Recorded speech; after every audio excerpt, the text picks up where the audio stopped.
and This conference will now be recorded. What she said, this conference will now be recorded.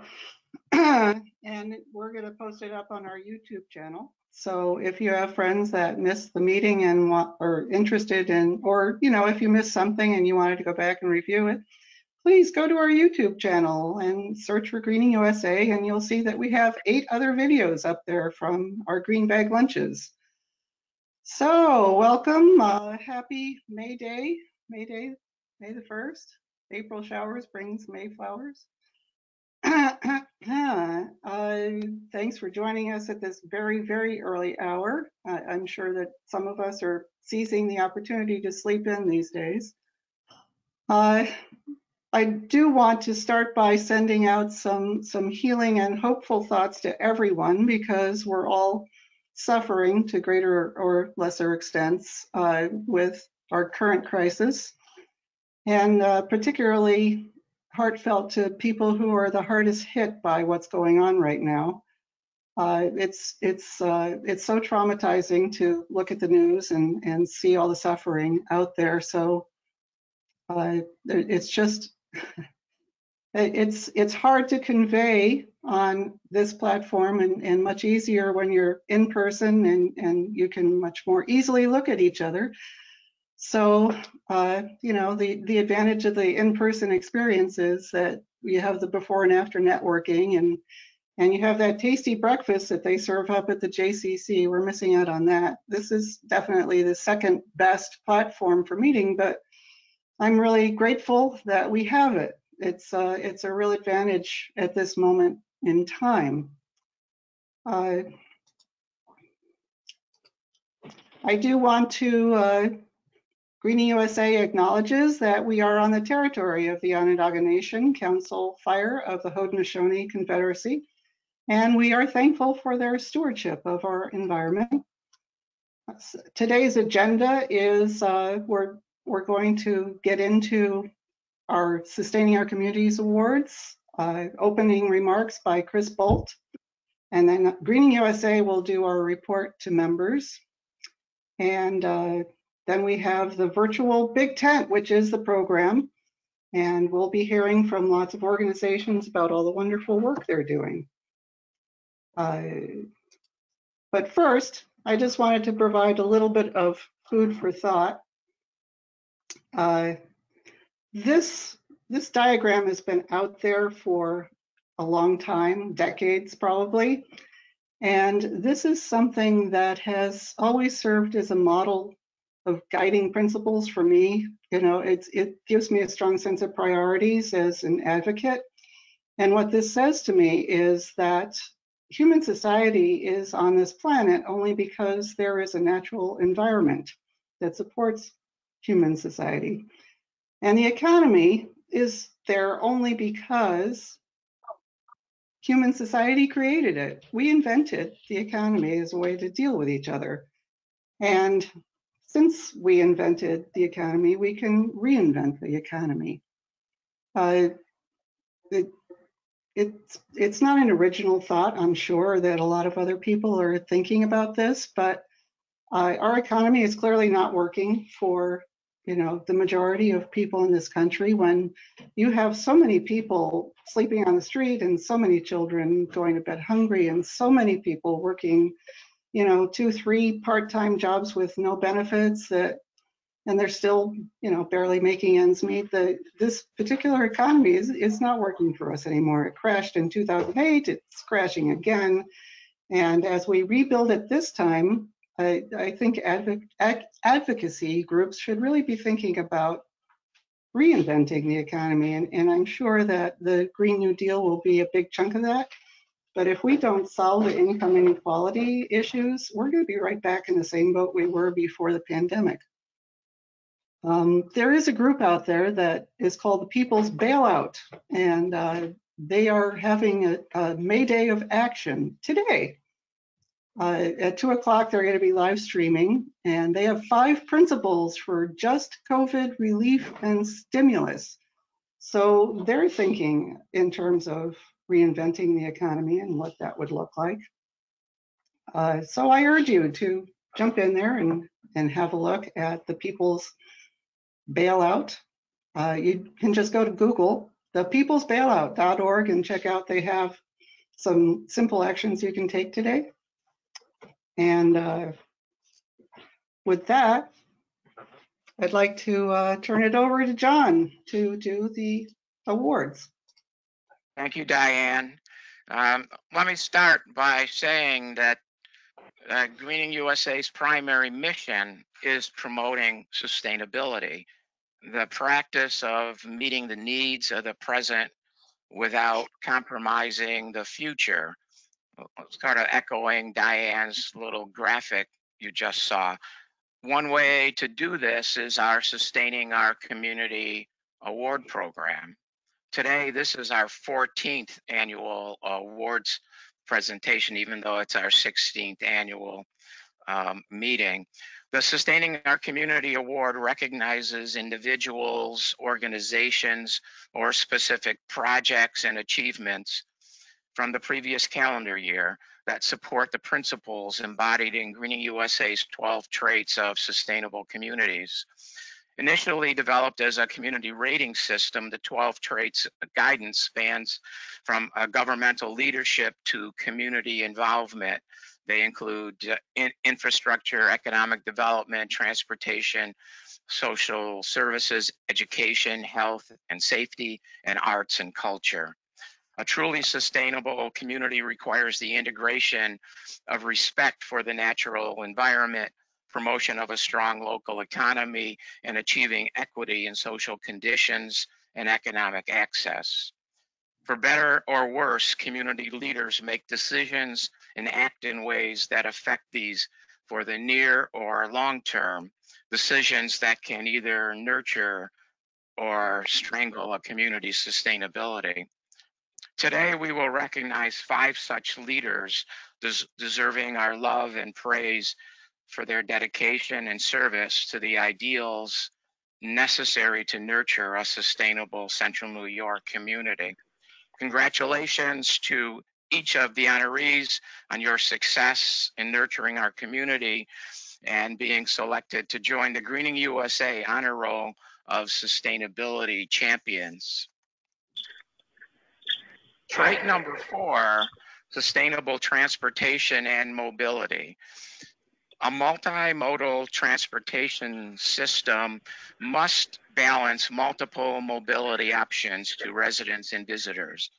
It must suit the community's economic and social needs, be affordable, cost-effective, and minimize environmental impacts while providing equal opportunity access for all. There are a number of people in Central New York who work on this objective and have been recognized even in the past. In 2019, Barry Lentz worked endlessly to educate the community about the decision-making process of the I-81 project and the benefits of replacing the viaduct with a community grid. Barry's service on this and other community issues goes back many years, though. Barry can be described as a good government advocate, a sustainability consultant, an activist, and an active member of Central New York organizations, including the ACTS, Moving People Transportation Coalition, Urban Jobs Task Force, and even Greening USA. In 2019, he assisted in the formation of the umbrella group Community for the Grid and serves on its board. He participated on numerous panel presentations as a grid supporter and someone who could break down the complicated decision-making and environmental review process so the rest of us could understand it and more fully participate in the decision-making. He has assisted Greening USA with organizing several green bag lunches. And for full disclosure, both Barry and his wife are members of Greening USA. Barry routinely attends the Syracuse Common Council meetings, and he has addressed the council and its committees on I-81, on sidewalk maintenance and snow plowing. And recently, I noticed he chimed in about the Common Council raises. And I'm sure there are many other issues that he has addressed them with. For Barry's service to the community, Greening USA is pleased to include Barry Lentz as a sustaining our community award honoree. And I'll just hold up one of the trophies. We haven't made them for this year's crop yet, but if you can see it, it's kind of plexiglass so you can see through it. But we will get this to you at some point when we have an opportunity to get out and get the shop cranking on them. So Barry, I'm going to give you a minute or two. Congratulations. Well, thank you, John, for that nice introduction. You know, generally when John needs to introduce me for something, he complains because I don't have as robust of online internet presence as many people do. That's by design. But in any case, I'm really pleased that John mentioned good governance as one of the things that is a central commitment and activity of mine. Because I think that good governance and the values of Greening USA, the principles of Greening USA go hand in hand. And I was very pleased that Diana used the food for thought diagram at the beginning of this, because I was looking at that exact diagram this morning and getting prepared for this meeting. If you Google good governance, you look at the various principles that you find for good governance. The principles that fall under good governance provide a very close high correlation with the principles and the values of Greening USA. And I know I long have been committed to the fundamental proposition that you can't have good governance without sound environmental policy, without sustainable economy, and without social sustainability as well. And Greening USA is an organization I'm proud to support and be part of, because it's one of those nexus organizations that brings together people from other organizations in the community to work together collectively to address sound practices in sustainable living, whether it's in government or whether it's in social activity or economy or whatever. So I'm very pleased to accept this award. And transparency is an important feature of good governance, John. So I'm pleased that the trophies that you're giving out are transparent, that you can see through them. Ironic detail, I guess. So I'll stop there because I know Diane's concerned about giving us too much time to speak early on. Yes, thank you and congratulations. Trait number 9 is culture, arts, and entertainment.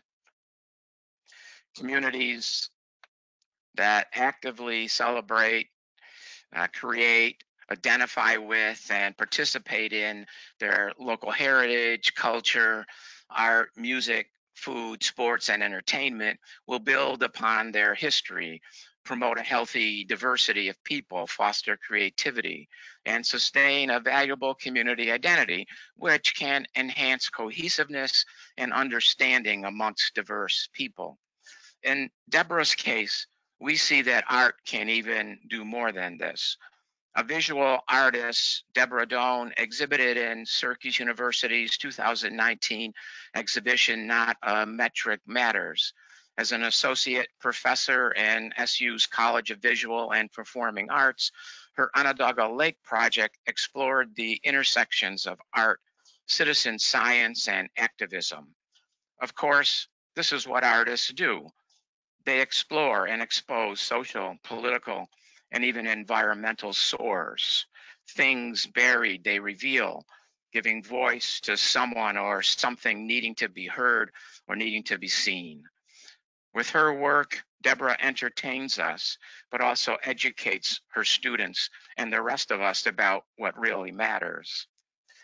In her contribution to the exhibit were prints of birds observed, cataloged, and superimposed on a map of Onondaga Lake, birds painted on recovered shards of Syracuse china or sculpted from discarded plastic found there. This art places the environment in our faces to confront. In this work, Deborah even discovered, as she wrote on her webpage, that a site could be a new way to approach her recurring theme, the intersecting of the natural and built world. And we are all better for her discovery, her contribution to the strengthening of our community's heritage, her work as a teacher, and contribution to the mission of sculpting a sustainable community out of the trash of the past. For this, you are Sustaining Our Community Award recipient for 2019. And Deborah, congratulations. I'll turn the mic over to you for a minute or two. Hi, am I on? I'm not good at it. Okay, great. The computer is not my expertise. I just have a couple of things that I want to say. The biggest thing is thank you for this, and it actually is really meaningful for me to get this award. My work in the last 3 years has really taken a significant turn and change of subject matter, and it's all about the environment now, so thank you. The other thing I wanted to say is I really want to express that I have this very strong belief in the value of local action. And I think that's what a lot of people that are in this group and are listening to this are doing. And that's a really awesome thing. And I think that that sort of grassroots approach is significant, and it sort of bleeds into this idea that I have that I think it's important that people from all different backgrounds approach climate change and sustainability in the ways that, you know, using their own skills that are so varied because the problem and challenge is so big. And obviously for me, that's as an artist and also as an educator. And I feel so good finally to be like really doing something with my work that has such an impact outside of the art world. But at the same time, I can use this new material and reach this audience that is not just the public, but also the art world as well. And the last thing I wanted to say is I'm very excited to hear about from the Central Land Trust people that are talking today. I think that's a really important thing, and I'm considering, sorry, I'm a little bit nervous actually right now. I talk to people all the time in class and lectures, but the video makes me nervous. I guess you can't see me though. Anyway, I think my next site I might investigate after I've been sort of like doing the Onondaga Lake site for so long is Pleasant Valley, and I'm really excited with the work that's been going on to develop that and get land there. And the last new thing that I've got sort of cooking is hopefully next spring, it looks like I'm going to be teaching a new course at school at Syracuse University called Art and the Environment. And that's an interdisciplinary course. And I'm going to be able to use a lot of the knowledge that I've built through the last 3 years working on this Onondaga Lake project. So anyway, thank you very much. Wow, that class sounds very cool. Let us know about it and maybe we can register. Well, thank you and congratulations. Next, trait number 11, public health and safety. It is important to provide all community members with opportunity for ready access to services, community safe spaces, housing, healthcare, nutrition, and other resources that promote healthy individuals, even those that fall through the cracks of the mainstream. The following 2 awardees, one individual and one husband and wife team, are emblematic of this trait. Al-amin Muhammad is the founder of We Rise Above the Streets, a nonprofit organization that encourages people to live up to their full potential by breaking the cycles of homelessness and crime. We Rise Above the Streets, with its army of volunteers, its Sandwich Saturday campaign, and food bank, provides physical resources to help those in need, especially individuals with mental and physical issues such as the homeless community faces here in Syracuse. Founded by Al-amin in February of 2015 when he relocated to Syracuse from Atlanta and Chicago in his quest to turn his life around. He has known prison time and homelessness firsthand. once here with his new wife and newfound Islamic faith, he has dedicated his time to helping others turn their lives around and saying, if we eat, they eat. In a June 2019 article in Women's Magazine, Al-amin said, I went from purchasing 15 burgers and passing them out to making 50 lunch sacks at the dining room table and passing those out to where we are today, making more than 600 sandwiches, passing out hygiene items and clothing. The organization started with few volunteers and has grown to hosting more than 150 volunteers, now serving more than 1,000 people a week. So for this service to those in need of a hand, we are pleased to recognize Al-amin Muhammad as a Sustaining Our Community Awardee honoree for 2019. Al, I'll turn it over to you. Don't forget to unmute your microphone. All right. I did it again. I had to turn the mic on again. I just want to thank everyone so much, first and foremost, for having me this morning. I was very excited about this morning. I've really been up all night because, you know, doing researches and researching the beautiful work you guys been doing as well. I've been through a lot in my life, and I never knew that I was going to be where I'm at right now. From the time that I was homeless and the time I was in out of prison, people gave up on me, and people really X'd me out from this world.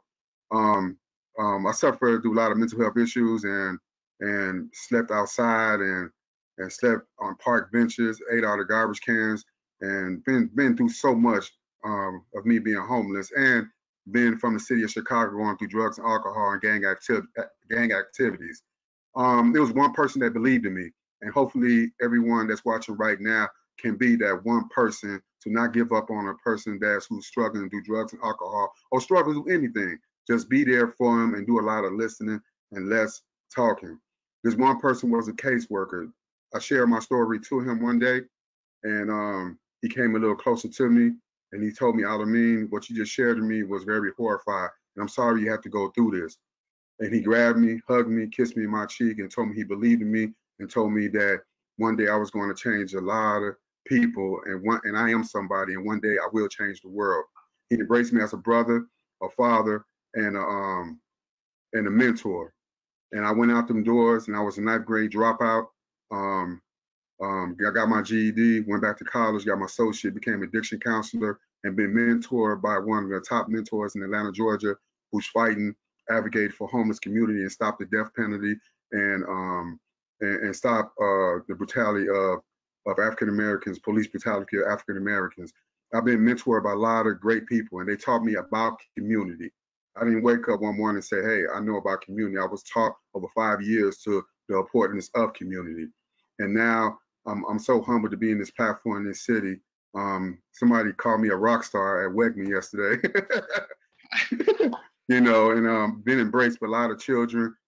Sam Saturday is amazing. If you haven't been there, it will change your life. This is something the city never seen, to bring community together from all walks of life, different backgrounds, different culture, different races, sitting shoulder to shoulder, rich and poor, making hundreds of sandwiches and hundreds of volunteers. The largest crowd we had was 575 volunteers that come in Sam Saturday. I just want to tell everyone, thank you so much for believing in me, and thank you for this award. This is very humbling, and I'm trying not to be emotional right now because sitting here really sharing my story and being in this position I'm here this morning, it just got me fast forwarding the tape back to reminisce of the times that I've been through and the struggles, and now I'm being rewarded for all the struggles I've been facing. Thank you so much. I love everyone. Thank you so much for your kindness and your support. Thank you. Thank you very much, and congratulations. We should give you a round of applause. And I guess you found Syracuse at the right place and the right time. So we appreciate you being here. And last, but certainly not least, in 2019, the founders of In My Father's Kitchen began a program as an alternative approach to Onondaga County's plan to outlaw and police aggressive panhandling. It was nothing new for In My Father's Kitchen to assist the Syracuse homeless by doing something differently. Founded by LeighAnn and John Tumino in 2011, In My Father's Kitchen began with an alternative approach to helping the homeless of Syracuse. When Syracuse native John Tumino left the job as owner and chef at Asti Cafe, with his partner and wife, LeighAnn, this team decided to minister to Syracuse's hard-to-reach homeless population as a way to get them into safe housing. Relying on volunteers, this faith-based effort provides non-denominational and non-discriminatory assistance, food, and basic necessities to homeless people through direct street outreach on a consistent and compassionate basis. Only when an individual is ready and comfortable accepting help and working with community agencies will In My Father's Kitchen help to secure housing. 2 days each week, John and LeighAnn drive around passing out box lunches to homeless people. They record names and requests, for example, shoes or someone who needs help with an appointment. When they are ready for more, In My Father's Kitchen will be there to help. In 2018, they convinced county and city officials to try an alternative to policing aggressive panhandling. John suggested a day labor program modeled after one in New Mexico. In 2019, Higher Ground was born when In My Father's Kitchen was selected as the contractor to operate the program for Onondaga County. Higher Ground offers $50 for a day of work and operates 3 days each week with 9 workers each day. Jobs range from cleaning up streets to picking up trash in parks. And they not only help the homeless people, but also help keep our city clean. Over 250 people have been helped in this program. So for their success and service in helping meet the needs of Syracuse's homeless, LeighAnn and John Tumino are sustaining our community awardees for 2019. So congratulations to them. I haven't seen your face yet here on the screen, so I'm not sure if John and LeighAnn are up, but if you are here, turn your mic on and have the floor for a minute or two.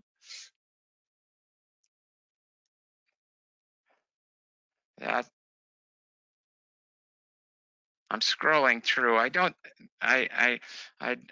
think they were able to make it.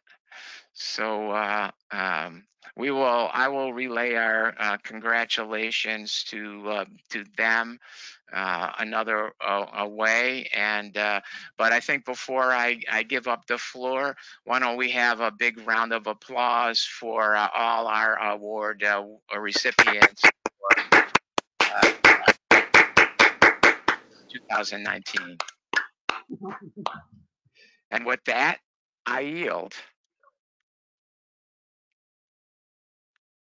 Thanks, John. Great job as always. John always does such a great job of the awards for us and for so many years. Thank you.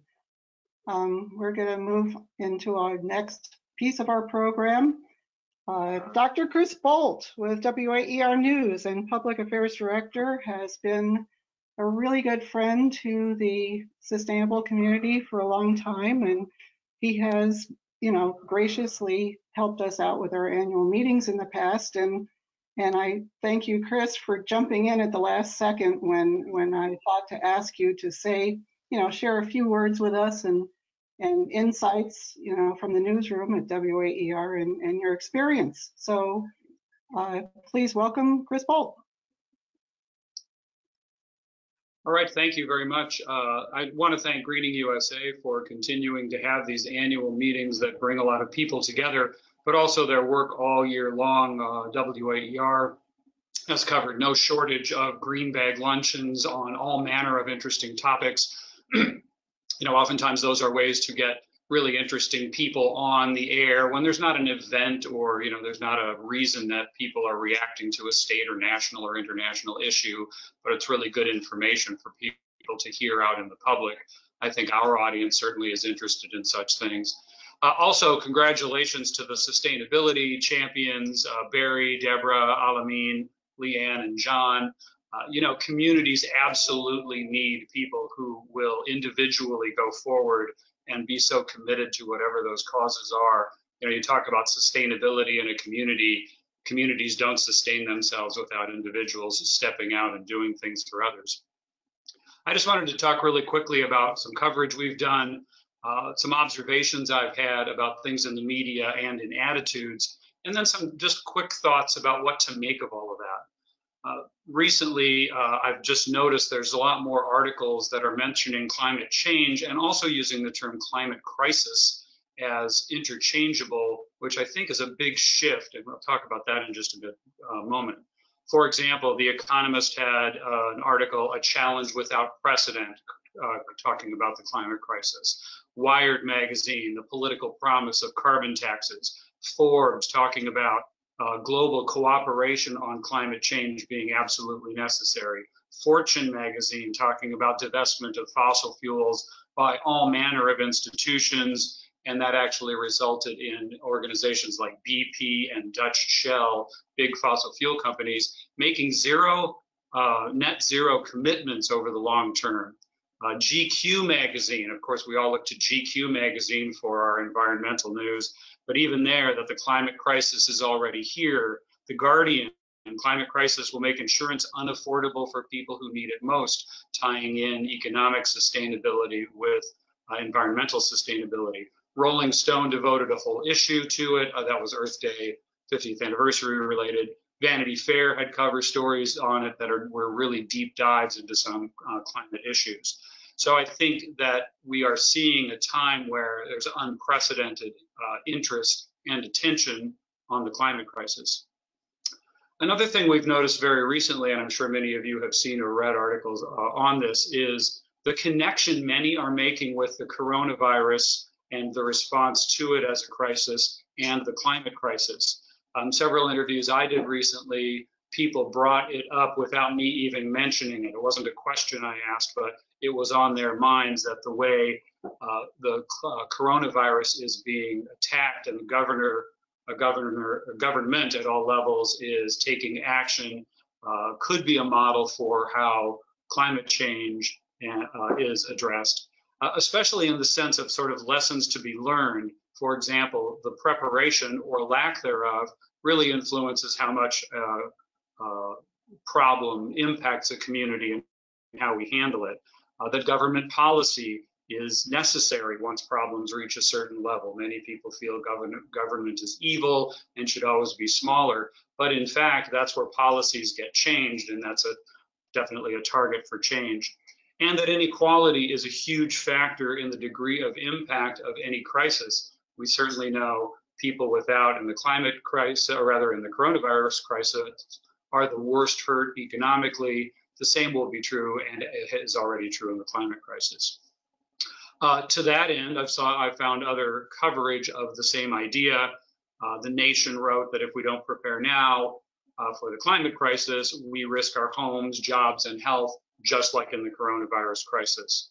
The Washington Post noted that a stark drop in emissions during this time. We've seen that this is, one of the times where, in Nepal, people are seeing Himalayan peaks that they've never seen before because smog has lifted. Air quality, carbon emissions are the lowest they've been in a long, long time. What the point that the article was making is that proves the human impact on climate and carbon loading in the atmosphere, and therefore could prove that if humans do something different, it could have a real impact on that. The last thing I just wanted to make an observation of is the shift in attitude. I know many groups that have worked on the climate crisis or other environmental concerns are often frustrated that you don't see big shifts in behavior. But there's very notable shifts in attitude. Pew Research Center found that 2/3 of adults say that federal government is doing too little to reduce the effects of climate change. 52% of adults say climate should be a top priority of the federal government.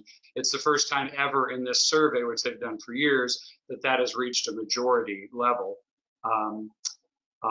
The Yale Climate Change Communications Program found that 95% of Democrats and 71% of Republicans favor clean energy policies that aim toward 100% renewables. The question specifically mentioned that. These are huge shifts in attitude. I mean, really big shifts in attitude that any group that's out there that feels like you're not making an impact, you are. This is the way that that impact is shown in the attitudes of people. Hopefully, attitudes will eventually push public policy. So just to wrap up and not take too much more of your time of your meeting, you know, what do we make of all of this? What should we do with it, or how should we view it? You know, first off, I just want to get back to that point. Your work is working. Whatever you do, whatever your component is, whatever your target audience is at the individual level, local, you know, localities, state or federal policy. You know, many of you probably might not see a policy that's changed exactly toward what you're working for. Although we have the Climate Leadership and Community Protection Act in this state, which is a huge policy victory on the climate crisis. You know, few people will go to extremes of going for a net zero home or refitting a home with, say, geothermal heat, or I mean, even something which is maybe a little bit simpler like solar panel installation. You certainly do not see those as you drive up and down a lot of streets. However, the few people who do go to those extents do create a model and make it a little more normalized for people to do so. And shift in norms is a really important aspect of behavior change. In my doctoral research, you know, I studied a lot about change, and you know, shifting of norms and thinking that people see something as totally radical one generation, and then the next generations it's a little less so. That motivates change. People move slightly and slowly along that continuum. You know, we know we're all going into a resource and attention challenge with the coronavirus. It's going to dominate public policy. It's going to affect our economy for a long, long time, which will affect the bottom lines probably of most nonprofits and activist organizations who rely on any kind of donations. It's probably now more important than ever to find creative ways to engage people. Needless to say, social meetings, a virtual meeting like this are examples. Also, remember that change happens at multiple levels. There's a principle called social ecology that suggests that you can't have change at the big policy level, whether that's state or federal or world policy, without having change at lower levels, a community level, a group level, an individual level. So think about, as you're doing things, when you're having activities or initiatives, et cetera, that the individual behavior change you might seek also has to stand in context with policy change or community change, or vice versa. If you're thinking about the large carbon tax level change or policy that you're thinking, well, public opinion has to change on that as well to make those things happen. And I know that we can't get out and do activities and things. Earth Day's 50th anniversary, you know, was really a great opportunity lost for many people.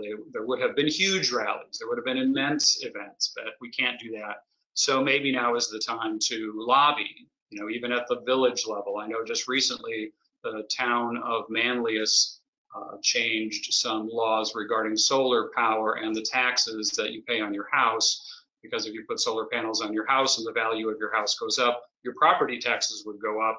Well, they reinstituted a grandfathered in clause where that exemption for the value of the solar panels won't impact your property taxes. These are small things, but these are things that, you know, lobbying at those levels could accommodate now when you don't have the ability to get out and do things.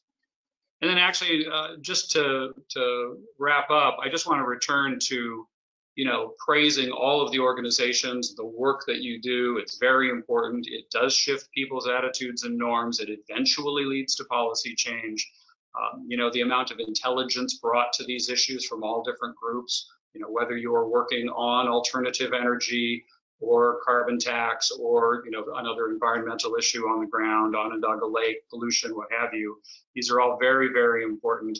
And then finally, I really appreciate everybody on here. I see there's 36 people on, which is just fabulous. You know, your willingness to work together is just so important. As a journalist, you know, I can just tell you that when you see people working together towards something, or multiple interests working on a similar issue, like our poverty coverage a year ago that many of you are aware of, it just indicates how important that is, the value of the work, and of course fits right into Greening USA's work when you're bringing people together for this annual meeting or other meetings throughout the year. So I really want to thank you for having me be able to address the meeting. I'm also very much looking forward to listening in and hearing what other groups are doing in the community for a while, as long as I can stay on the teleconference. So thank you very much. Okay, so we invited the right person to get us kicked off and inspired and ready to get back into the trenches and do what we do. Thank you so much, Chris. It's so good to hear that what we do actually does make a difference. So, wow, I'm all goosebumpily here. So now we're going to move into that portion of the program where this is required by our bylaws that we report to our members. But I also look at this as kind of the kickoff to our big tent meeting where, you know, we've asked all of you to talk about what it is that you do and how we can help you. So we're about to talk about what it is that we do and how you can help us. We are a 501c3 educational nonprofit incorporated in New York State in 2004. And I want to thank our board members. We have some past board members I see that have logged in, like Mark Neff and Peter Lindaberry and Dave Ashley. Oh my gosh, founding person. Let me see who else is past board member in the list. Ken Bobus. Oh yes, thank you, Ken, for all your great work on the education committee. Who else do we have?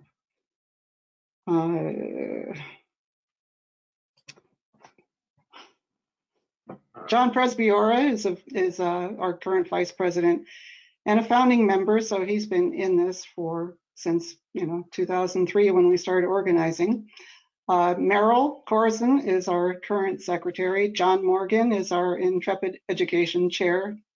Peter Arsenault is our 12 traits program manager, and the 12 traits are definitely our guiding principles and taking a holistic look at what it means to be a sustainable community. And then our two newbies, our new board members, Melanie Hale and Jeffrey Anthony. Thank you so much for joining us. We really appreciate everything that you've done with us so far. And we're always on the lookout for new faces. So there's one thing that you can do for Greening USA is join a committee, just, come to one of our board meetings or join us on this platform for one of our board meetings and get to know us a little better. And I know that we did not do Party for the Planet this year. John Morgan was right up to his elbows in organizing this, and then the zoo shut down, as we all know. So we have had the privilege of working with the zoo for years now, and we are the central organizers who bring in 10, 12 other organizations. We call this Sustainability Academy, and what Sustainability Academy does is we bring grassroots education to the general public. And at the zoo in particular, each of our organizations has some small activity that children and their parents can execute pretty quickly. And at the same time, just get a little nugget of knowledge about sustainability. We so look forward to working with the zoo next year to do this. John Morgan did put together Sustainability Academy for the STEAM exhibit at the Great New York State Fair last September. We were there for that. Thanks to Holly Hollander for getting us in there and helping us to get a booth for that event. It's a terrific event, and it's a great opportunity for us to, once again, talk to the grassroots about sustainability and watch the kids' eyes go wide when they learn something they haven't known before. As Chris Bolt mentioned, we also have our what we try to have monthly green bag lunch series, and we've covered a number of topics in the last year. We have a talk about CNY fair housing. We had the community grid, priorities, preferences, and concerns, the I-81 project in Syracuse, two perspectives. Since I-81 is such a huge impact in our community, we devoted a lot of attention to that in the last year. The I-81 project in Syracuse, economic equity and inclusion, a different aspect of that project. And then we had a Rethink Syracuse session. This particular one, the Fire and Ice Climate Crisis panel discussion, was our last green bag lunch before the world went into hiding. We were at Art Rage Gallery, and this was an enormous success. You can see the room was filled. The art is amazing. It was photographs of just that, fire and ice, and how, you know, the connection to the climate crisis. We had 4 outstanding speakers, really great event. We also worked with Art Rage. They held a climate day of action. So once again, local groups came in and tabled and talked with the public about what it is they do and how that helps bring us a more sustainable community. And then, sadly, we had another Fire and Ice green bag lunch scheduled with more great speakers. That one was going to have a very different focus called the Zen of Climate Change, Coping in a Changing World, and really more about how this climate crisis is affecting us all personally. We may be rescheduling that and using this format. Our future green bag lunches will be on GoToMeeting until further notice, and so watch for that in your newsletter.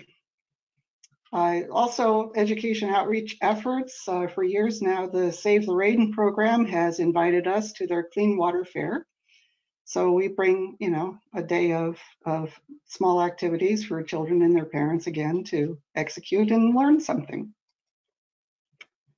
We also try to collaborate on advocacy, and we sign on to a number of things throughout the year. This one, we signed on to support heat pumps, not pipelines, and that was at the request of Renewable Heat Now and Stop the Williams Pipeline, because we really shouldn't be building more fossil fuel infrastructure. We signed on to support the letter to the governor and to the legislature to pass bold, ambitious climate legislation that moves New York off of fossil fuels. And that was at the request of the Food and Water Watch and Green Education and Legal Fund. We also signed on to support the letter from the Green Education and Legal Fund, this was just recently, to the New York State Attorney General to sue the current administration over suspension of environmental laws, which is just unconscionable. We signed on to support, again, just recently, the Earth Day open letter to the governor and the legislature, and we were asking them to support Restore Mother Nature Bond Act, also support funding for the Environmental Protection Fund, and provide new funding for Clean Water and Infrastructure Act. And agree, my friend Andra is constantly sending me things to sign. This particular one is, the ask was for us to submit a comment to the New York State Department of Public Service. And that was in response to National Grid's request to build out more fossil fuel infrastructure. So we advocated for the no infrastructure / non-fossil fuel option. And that comes from our policy statement. We have policy statements for each of our 12 traits, and that particular trait 7 is on energy. We signed up to be a student sponsor again this year at the New York State Green Building Conference. And we have Katrina, who will talk a little bit more about the conference later. But yeah, it was supposed to happen at the beginning of April, and now it's been rescheduled to the end of October. And I personally believe students are our most valuable asset. So helping student education is such an important goal. We also last May sponsored the Summer Solstice Garden Tour and the plant sale at Sycamore Hill Gardens in Marcellus to benefit the Central New York Land Trust. And we've got Rick Smarden, who will be talking about their work. In communications, as I said before, we have a YouTube channel, so go to YouTube, search for GreeningUSA, and you will find 8 green bag lunch recordings there from 2019. And if you subscribe, then you won't miss any. We will once again be posting this. We are recording this right now, and this will be uploaded to our YouTube channel. We also have a strong social media presence in Facebook and Twitter, and we send out a newsletter. So here's another thing where you can help us. You can actually help us help you, because you can send us your events and we'll help you promote them on our Facebook page and in our newsletter. And that newsletter goes out every couple of weeks. It's free, it's electronic, there is no obligation. We don't share our mailing list. If you don't already receive our newsletter, by all means, send me an email and ask me, if you can sign up for it. And there it is, our newsletter. Once again, we've been sending that out for a really long time. The original concept, which still holds true today, is that we were watching organizations schedule events that conflicted with each other. And we thought, wow, how about if we just put out a list of things that the environmental community is doing, so everybody can have a look and actually, not only help promote each other's great work, but also have a look at who's doing what when, so that we're not scheduling conflicting events. And here's another thing you can do for us. You can become a member and you can join one of our committees and bring some new ideas and some new blood into the group. Come to a board meeting, get to know us. So that's us. Now we start the virtual big tent part, where you tell us about your organization. And once again, we're asking you to share the primary mission and activities of your organization, how you're working through this crisis, and how we can help as a community of activists.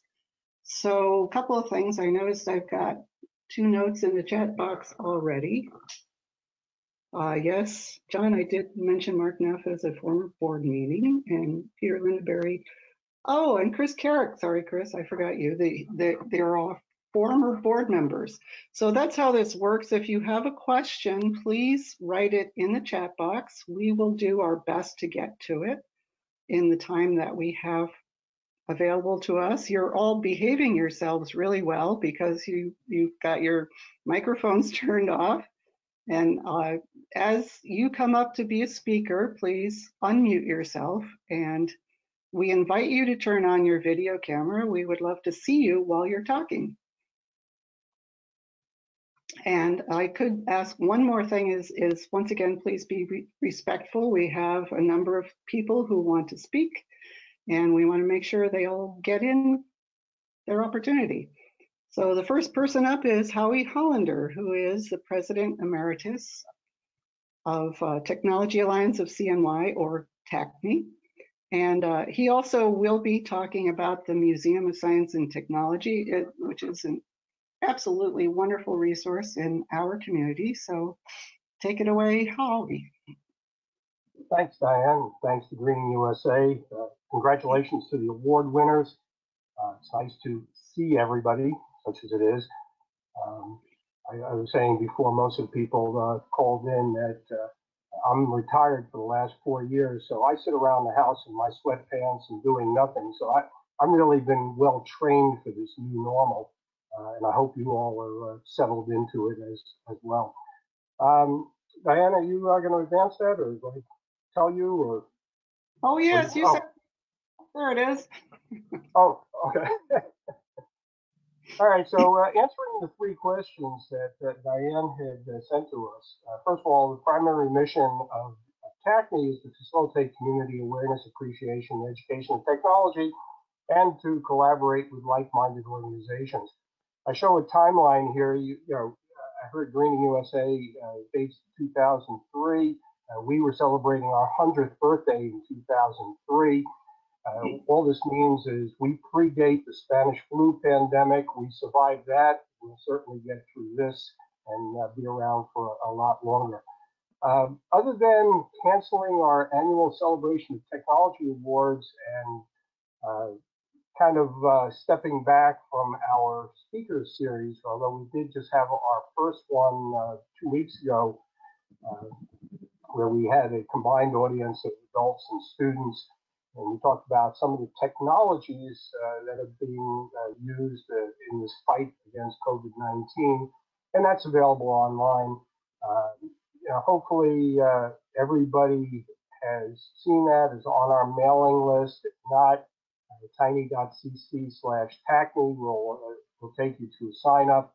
We're also on Facebook and LinkedIn. The other thing that we can do, there's a lot of good organizations that are going to be speaking here.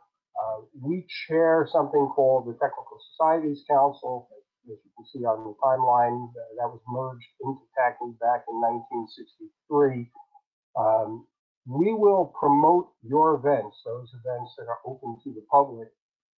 So if you want to get out to a larger audience, you can contact me at hollander@tacny.org, and we'll be glad to help you promote your event. If you're on our mailing list, you'll see the Greening USA announcements every month, so they are a member of our Technical Societies Council. So unless there's questions, I will advance to the next page. As you saw on that timeline, we're one of the founding organizations of the Museum of Science and Technology, and I'm the current chair of the MOST board, so I figured let me cover what we're doing there as well. It occurred to me after I sent this in, I didn't actually type out the whole mission, but you can see the mission is very nicely summarized in that tagline. We come to the MOST to discover, learn, and play. I like to call it, edutainment, a combination of education and entertainment. Under the old normal, we'd be open 5 days a week. We'd have millions of kids coming through with school trips. We host all the student competitions, the build competitions, and obviously our exhibit space. We are dealing with this new normal as best we can. Our doors were obviously closed. Hopefully somebody's going in to feed the dinosaurs on a regular basis. But for those of you who are home teaching your children, we do offer a number of activities and learning programs online. If your children are more advanced in science and technology than you are, we do have a homework hotline that you can call at the museum and get some help. So we are trying to deal with this as best we can through online resources. We even are celebrating, I guess, May 1st. I guess we're not celebrating Earth Month now. It's probably still there with a bunch of activities associated with that. So, as an educational institution, we are still educating, and, let people know, again, most of your friends and neighbors who have young children, that there are a bunch of resources that they could use. And the biggest problem that we have right now at the museum is closed doors means, zero revenue from people buying tickets and whatever.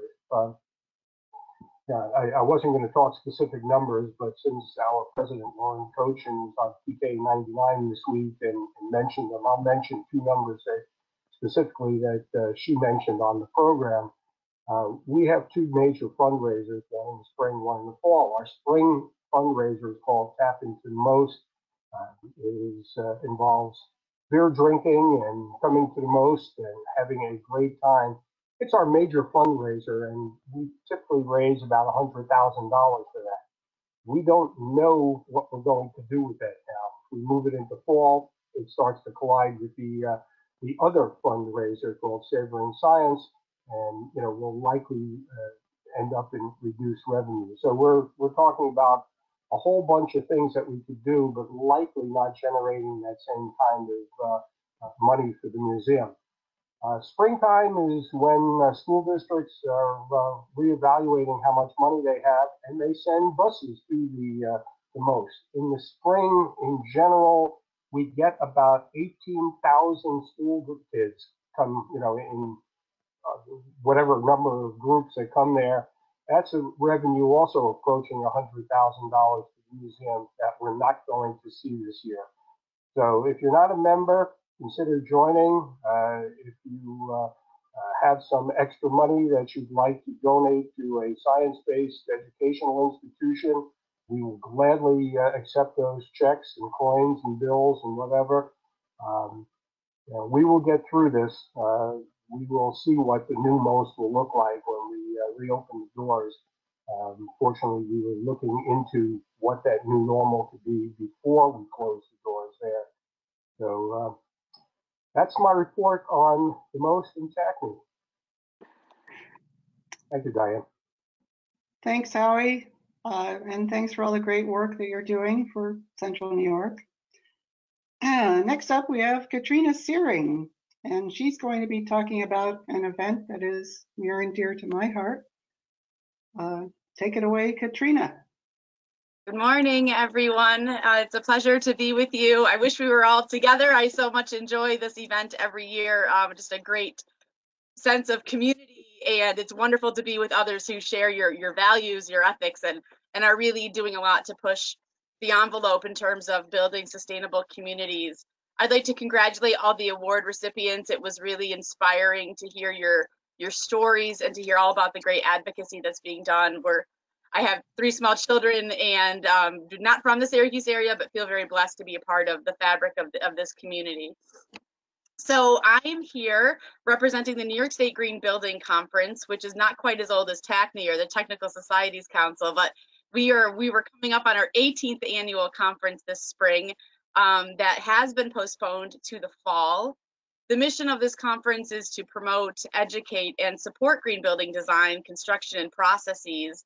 And it really is, I heard something described as a nexus event by one of the award recipients, and I think that's true of the conference as well. We do try to bring together advocates and green building practitioners from all walks of life, from engineers and architects to landscape architects, designers, builders, consultants, and educators and students as well. So we do still hope to host the conference in the fall in October 29th and 30th with an add-on pre-conference workshop on mass timber construction, which is sort of having a heyday in New York, thinking about the forestry resources we have and the ability to build with a very sustainable and renewable resource. So stay tuned for the fall, and thank you all. It's really great to see some of your wonderful faces. And for those of you who I haven't met yet, I look forward to meeting you and working with you in the future. Thank you, Diane, and to the board of GreeningUSA for doing this today. Thanks, Katrina, and I'll be talking to you at noon.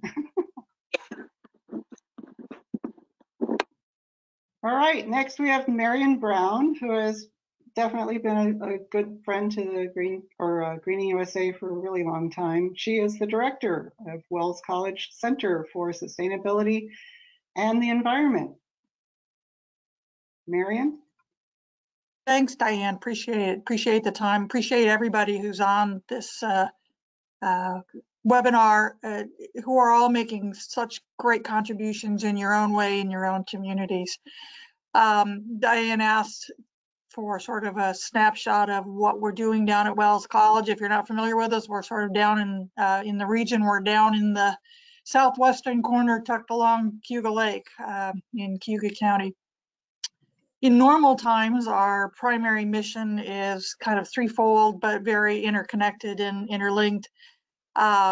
We provide a sustainability academic program, and a lot of that is to be very hands-on with opportunities for campus-based research.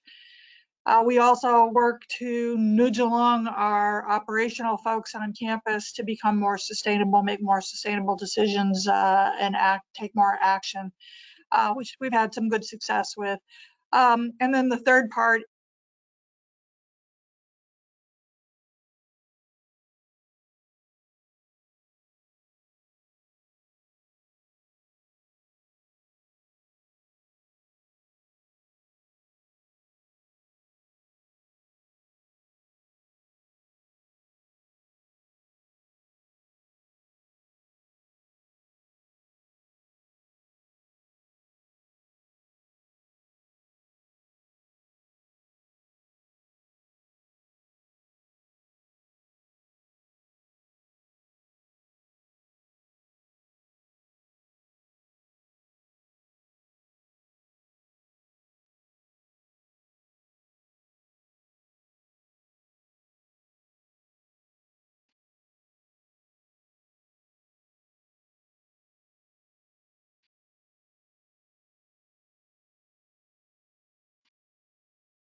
Marion, we lost audio from you.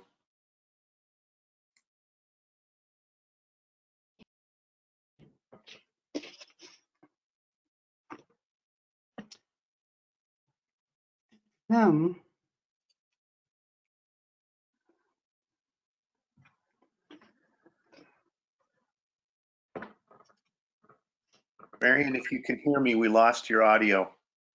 Wow. That's the first, audio totally dropped out for me and a list of other people. It must be the platform. Can everyone hear now? Wave if you can hear. Yes? Okay. Wow, that was a scary moment. I was panicking. All right, Marion, I don't know how far you got. Are you still with us?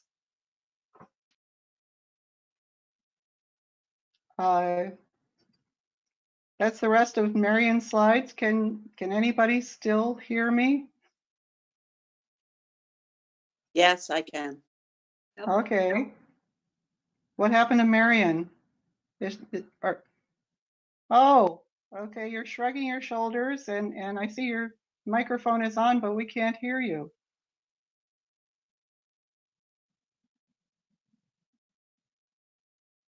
Oh my gosh. I just love technology sometimes. Yeah, I don't know why. Oh, there you are. There you are. Your voice Am I just here? Yes, you're back. Oh, okay. Wow. Yeah, I don't know what's going on. Everything's saying it's unmuted. Okay, but sorry about that. Oh, well, I have no idea where. Oh, you just dropped out again. Oh no. And it was going so well.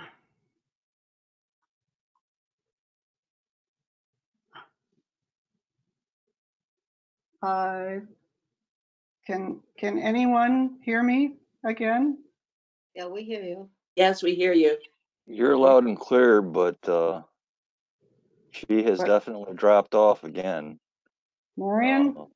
It may be a software problem on her end or a network connection issue. Okay, Marion, we love you. There's your slide. I'd like to add that our granddaughter goes to Wells College, and Marion does an incredible job there with sustainability. It's such a small college, but the stuff she does is as good as any large college. So I always refer people to the work that she's doing. So if I could add that, I know I can't go into the program, but congratulations on what you do. Well, thank you for finishing Marion's presentation for her. I have no idea what happened, but gosh, thanks, Marion, and she was previously at Ithaca College, sustainability and keeping those people in line as well. So thanks for everything you do, and hopefully, yes, I'm so sorry, but I guess we'll move on. I still can't hear you. And Lindsay Spear says, this is why we need better rural broadband. Yes, you bet. Can everyone else still hear me? Ria? Yep. Yeah. Okay, we're going to move on. And hopefully this will work. We have Yvonne Chu, who's going to talk about Onondaga Earth Core and climate change awareness and action. Yvonne? Hi, everyone. Can you hear me? All right. Yes. All right. So the Onondaga Earth Core, the mission of the Onondaga Earth Core is really to empower youth to be active participants in creating a positive change for their communities and the environment. And I'll start off with the Onondaga Earth Core. I'm wearing their shirt now. I'm technically on hours right now as well. In terms of what we have going on, we are right now currently today starting the orientation process for some new crew members. And if folks don't know how Onondaga Earth Core works, we bring on youth and young adults to work on environmental projects and teach them about the environment, as well as how to be more independent and become leaders for the community, really. So we're excited to be able to communicate with some of the young adults that we're bringing on this season. It has been a challenge, though, in terms of technology. For some folks, it's just not very easy for them to get an internet connection or data for them to communicate with us through phone or video. So that's been a real challenge for some community members in the urban area. That's something that I would like to make folks aware of, that it's a struggle for a lot of people. We're excited. Unfortunately, this spring, because of everything that's going with COVID-19, not being able to go out and work this spring, which is a huge and significant part of our work for the year, because a lot of planting and a lot of maintenance work happens during the springtime.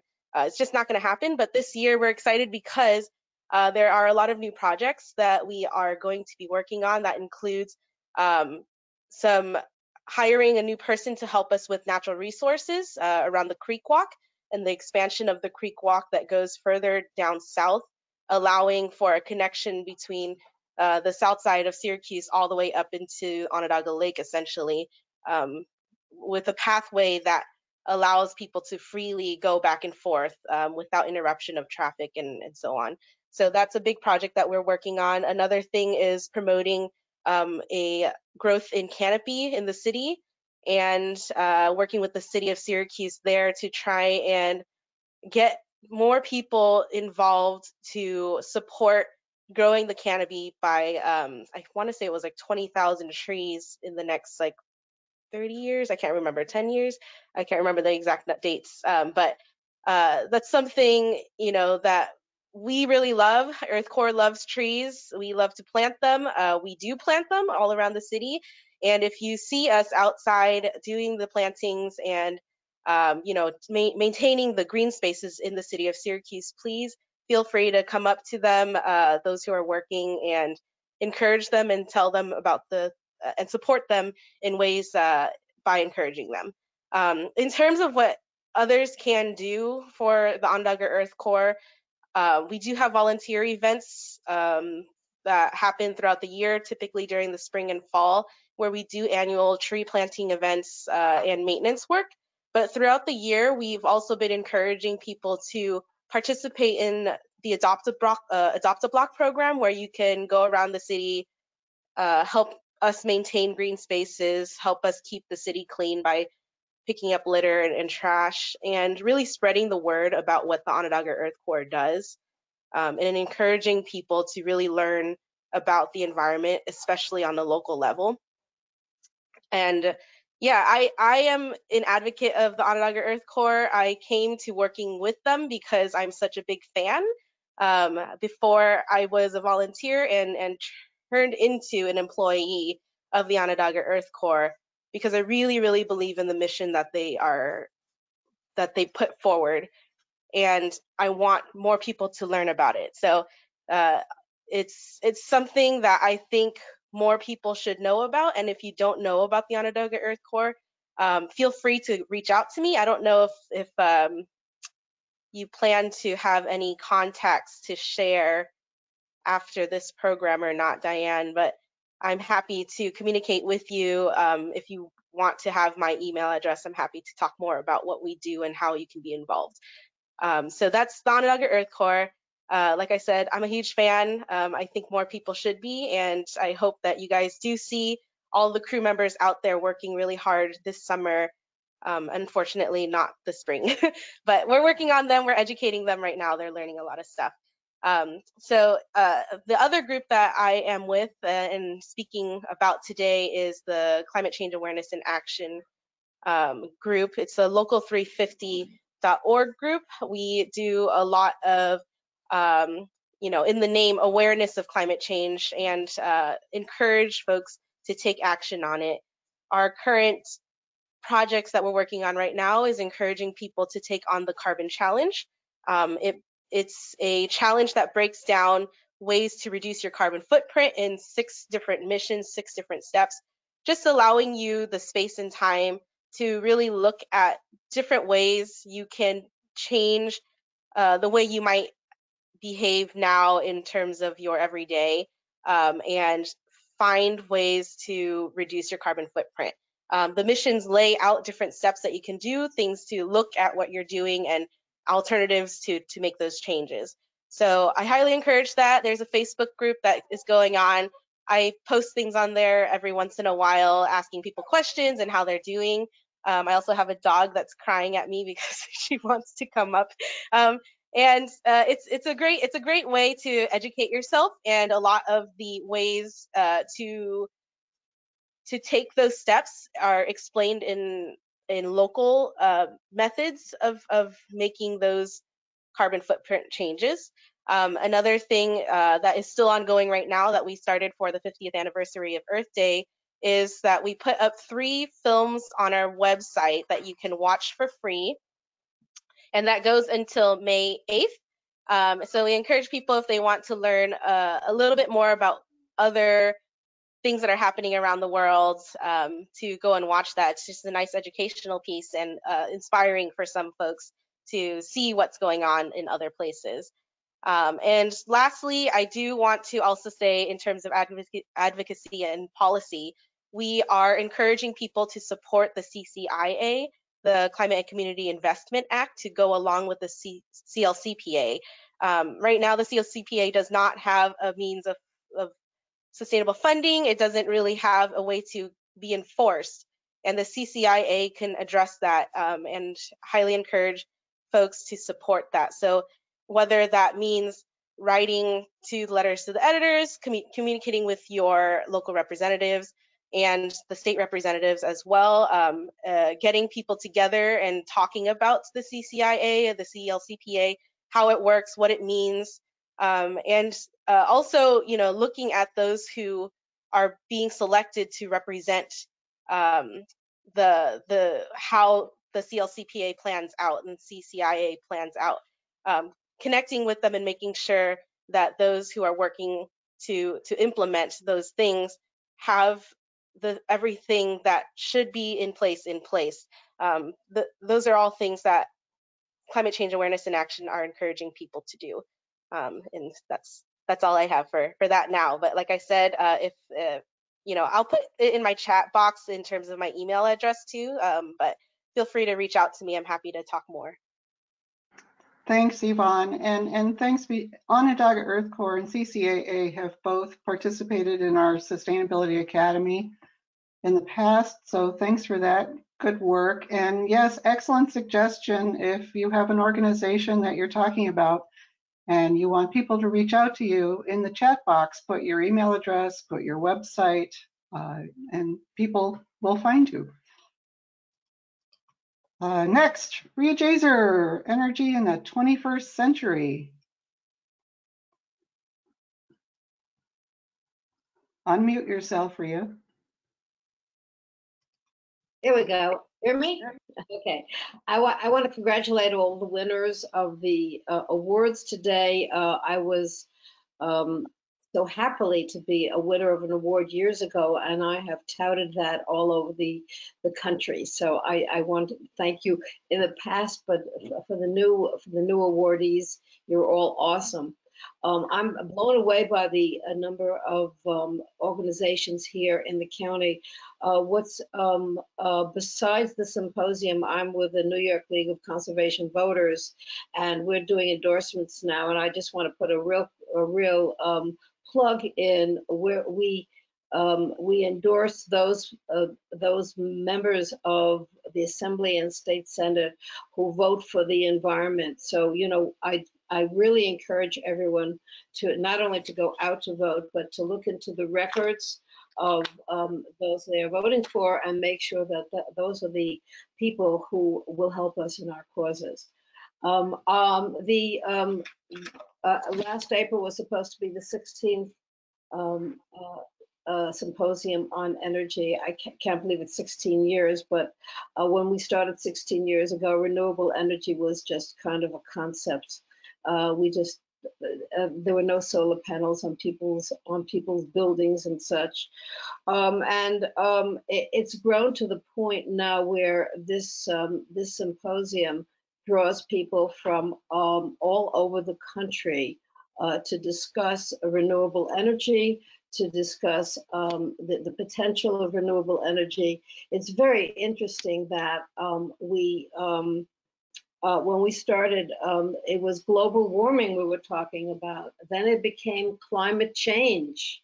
There was a decision to make, actually, those activists, that global warming just wasn't catching on. And now the word is climate crisis that we're all dealing with. What the symposium does is it brings for that the concept that renewable energy to replace fossil fuels is the way to go. This year's conference, and by the way, it has been rescheduled to October 26th. Interestingly enough, although we had many people who are registered, nobody dropped out. I should say one or two because of transportation problems, but no one has dropped out. They're all looking forward to coming because it is an event that brings in 400 people from all over the entire country, really, mainly in our area, but certainly in the state and the entire country. This year we're focusing specifically on the road to net zero carbon economy. We include solar, wind. A big one this year is going to be energy storage. You'll hear cutting edge speakers speaking on this. We work in coordination of NRO, which is the National Laboratories. We have a speaker from the National Laboratories and sometimes a couple of speakers. This year, Gil Quinanos is going to be speaking. Hopefully these speakers, they have all signed on for October 26th. Everyone's looking forward to it. Gil Quinanos will be speaking, and Jared Snyder from the Deputy Commissioner of DEC, and we have it's an incredible group of the COO of National Grid, Chris Kelly, will be talking. But what the symposium really does is it outlines what is being worked on in renewable energy for the future through NRO, through DEC. We know through NYSERDA, we know what's going to be worked on. Of the 400 people, we have CEOs of major corporations come in. They fly in from all over. We have people from about 8 states or 9 states come in. And we have, as well as just entrepreneurs and people who do renewable energy on rooftops. We also have 100 students who come. There are a couple of teachers from, we have about 12 colleges that are represented. Some of the instructors actually put their curriculum around the symposium. So, you know, we have it with students as well. But the wonderful thing about it is the way that CEOs will mingle with students at the same table. They get to know each other, which is one reason everyone's really, really looking forward to. They're missing having that face-to-face this year. I want to just point out that we have a newsletter that goes out, and if you aren't on the newsletter list, you know, please try to sign up for that. The newsletter also includes jobs for job availabilities. So if you happen to have, or internships, if you are looking for interns to be included this year. There are many students and many people who are changing professions, who are looking for for jobs in the industry. So they, in the newsletter, we have a section on that, and I generally write something relevant to what's going on. So it's October 26th, and you guys have been really good sponsors and come and enjoy this year. Although 415 people came last year. It was very, very tight. This year, we don't know. I mean, we may have to have 200 and spread them out and maybe have the rest on streaming. I don't know. None of us know, of course, but we're working at it, and everyone's very excited and about coming October 26th. And, so that's what we do. It's amazing how far renewable energy and the interest in climate change. I mean, at the beginning, we were working on deniers. That was our main problem. Who are the deniers there, and how do we convince people that there is a climate crisis, going to be a climate crisis and climate change? Now this is something which we're actually dealing with. So if anyone's interested in signing up for our newsletter and to come and be included, we'd love to have you. Thanks, Ria. It's always a great conference. I usually try to make it, and really high quality speakers, really thought provoking. So thank you for that. Next up, we have Rick Smarden, and he is board chair with CNY Land Trust. Rick. Thank you, Diane. Can everybody hear me? Yes. Good. Good morning, everybody. It's great to be here, even sort of remotely. As Diane said, I'm chairman of the board. I used to be, president, but now they demoted me to chairman of the board. I can't figure that one out. But anyhow, we've been around. The Central New York Land Trust has been around since 1972. We're the 6th largest land trust in New York State. We have over 3,000 acres, 46 properties. And the thing is, if you really want to get out, if you're in the COVID situation and you need to get out, I highly encourage you to check out our properties, either on our web page or Facebook, and that has directions to all these properties. And I like to say, even today, you can put on your hip waders or your mud boots and get out there and do what I call wet forest therapy. You know about forest therapy? I have a new term called wet forest therapy. It's really good for you to get out and be there. So the new developments we have ongoing is that we have a new office in Skaneateles. We have a new campaign director and a new office manager, and our new executive director has been in his 2nd year. And we're trying to set up the office also as a water information center and related to maintaining water quality as it goes into Skaneateles Lake, which is a water supply for the city of Syracuse. We also have a demonstration site on High Hickory, which borders on the lake, which are going to do best management practices. So that's our new sort of educational outreach effort. We're in the middle of a $5 million campaign. We're already $1 million into it in terms of raising money for both property acquisition and stewardship. Since we have 46 properties, it's really hard. Even though they're natural areas, you kind of need to take care of them. And that's what we're trying to do. Since we have properties all the way through Onondaga and Oswego County. The other thing is we're in the 2 major campaigns, one of which Deborah mentioned is Pleasant Valley. We're in the middle of trying to raise money to acquire that property. The second campaign is we're helping Baltimore Woods expand their area. We actually own the property, Baltimore Woods, so we're trying to expand to acquire the property across the road from it. So the issue is we're trying to expand. Also, we're getting accredited hopefully this year from the National Land Trust Alliance. Even though we've been around for a long time, it's taken us a while to walk through the whole accreditation thing. So hopefully we're going to be able to do that this year. And finally, what can you do? I think you can become a member of the Central New York Land Trust if you so desire. We have a lot of people that volunteer to help steward the properties, actually sort of inspect them and maintain paths and that kind of thing. We just opened up a new entryway to 3 Falls. In fact, there's so many people that want to get into that, they end up parking alongside the road, which creates a problem with their neighbors, but we're trying to improve that at the current time.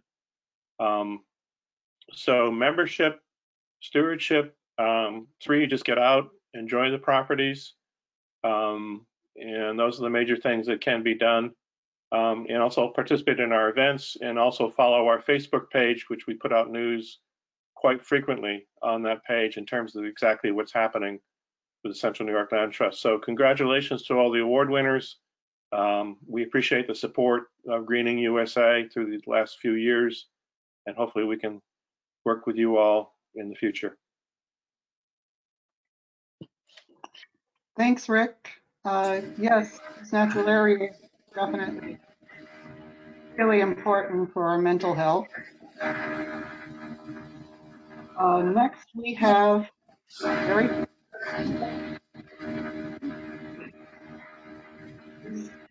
Good morning, Diane. Can you hear me okay? Can. You're on. Hey, it's nice to see some friendly faces, and I appreciate this opportunity to talk a little bit about Clean Communities of Central New York. First, we are one of about 92, I believe, coalitions nationally that are supported by the U.S. Department of Energy. And what our mission is to displace petroleum-based fuels and transportation. So anything that we do in terms of new technology, ride share, right-sizing vehicles, bike lanes, electric vehicles, fuel cell vehicles, as long as it will displace diesel and gasoline, that's how we are measured. I just finished up the report for 2019, and with many people's help that are on this call and webinar, we displaced a little over 4 million gallons in petroleum use within our 5-county area, which is pretty impressive, because I will tell you that this is our 25th anniversary, and 25 years ago, we displaced a little over 180,000 gallons of fuel. So we've made some big strides. Obviously, during the COVID-19 crisis, in-person meetings are few and far between. So I have to say I've been on at least 2 webinars a day, and something that all of you can do, either if you can learn it on our website, it might be a little hard to read it there, but boy, there's an awful lot of good information out there that's being made to a lot of people. The Department of Energy has been hosting webinars. A lot of the electric vehicle charger companies have been hosting webinars. It's almost a free sales pitch for many of those people, but it's good to have that access while we're all cooped up here. The other projects that we're working on, you see MUD EV, that doesn't really mean muddy electric vehicles. That means multi-unit dwellings. We're very involved in a project and are looking for partners who either own or manage apartment buildings, because it's very difficult to get charging stations installed in apartment buildings that don't have assigned parking spots. So we're working cooperatively with the University of West Virginia and about 30 of the other Clean Cities coalitions in the Northeast and Mid-Atlantic states to come up with some solutions for that. Current and near-term dollars that are available, NYSERDA, our state energy office, and the New York State DEC have control of about $127 million that's available for clean transportation projects. They are starting to release some of that money. That money can be used by both public and private companies to increase the number of EV chargers. There's money for transit agencies. I know down in Ithaca, the Tompkins County Transit Authority, they have purchased, I believe, the first 8 all-electric transit buses down there. So they're utilizing some of this Volkswagen money. And finally, reach out to me. That's my phone number on there. I do return phone calls. I do return texts. I do return emails. And ask me if you have interest in hosting a charging site or getting involved in any way in the alternative fuels world, we would be happy to help you. So thanks for the opportunity. Thanks, Barry. Looking forward to all of that infrastructure for charging vehicles. I drive a Prius that is a plug-in, so I'm looking forward to that. Next up, we have Martha Biglietta. She is the outreach coordinator with Syracuse Citizens Climate Lobby. Martha. Hi, everybody. Thanks for this opportunity. This is a really lovely gathering of people. It's wonderful to hear about everything that's going on. And a special thanks to Chris Bolt for those encouraging words about how our efforts are really having impact on changing attitudes. And I so agree with him in terms of how much more coverage climate change issues gets in the general media these days. It's a huge change over the last 5 years. For those of you who aren't familiar, Citizens Climate Lobby is a national, nonprofit, nonpartisan advocacy organization with almost 200,000 volunteers. It was started in about 2007 with a federal focus on putting a carbon tax in place on the national level. Our plan is called Carbon Fee and Dividend. It puts a rising fee on all fossil fuels at the source, takes that fee and returns it to individual households in the form of a monthly cash dividend. So it protects all households from the price shock of rising prices once you make fossil fuels more expensive. And it also drives down, our modeling studies show that it drives down emissions at a rapid rate. It's forecast that it would lower greenhouse gas emissions by in the neighborhood of 45% in the first decade, which is faster than the Paris Climate Accord benchmarks. What we do as an organization, we have levers that we push.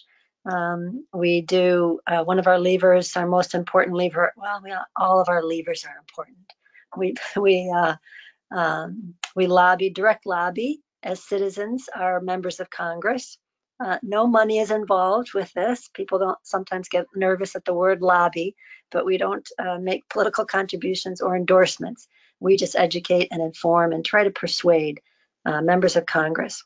We've been successful because in a huge way, last year we got a bill introduced in the House of Representatives that has 80 co-sponsors. It is bipartisan. 80 co-sponsors is much more than any other carbon pricing bill has ever had. We need more Republican co-sponsors. The legislation is called the Energy Innovation and Carbon Dividends Act. It's HR 763. So what we do is meet with our local members of Congress and try to persuade them to become co-sponsors of this legislation. As all of you know, as soon as carbon becomes more expensive, this will drive businesses, individuals, government entities, and the investment markets toward green energy alternatives. And it's considered that putting a price on carbon will act as an accelerator on every other climate change action that we also need to take. So our philosophy is that getting a federal fee on carbon is the single most powerful thing that we can accomplish to attack global warming. We have a statement from 3,500 economists, including 27 Nobelists, and every living former chair of the Fed, that says our carbon fee and dividend plan would be the most effective way to drive emissions down rapidly while protecting the economy. We also do outreach, grassroots outreach, grass tops outreach, where we try and talk to, educate, and persuade community leaders to see the value of a price on carbon. That kind of change, as Chris Bolt was saying, that kind of change in attitudes and opinions in the community makes momentum for elected leaders to make political changes. The elected leaders tend to be followers as much as they are leaders, and they like to hear from their constituents as to what their constituents want them to do. Lessons from the pandemic have, as been mentioned by other people today, the value of preparation and early action is kind of blindingly obvious from response to the COVID crisis here in the country, and as well as the need for action on a federal level.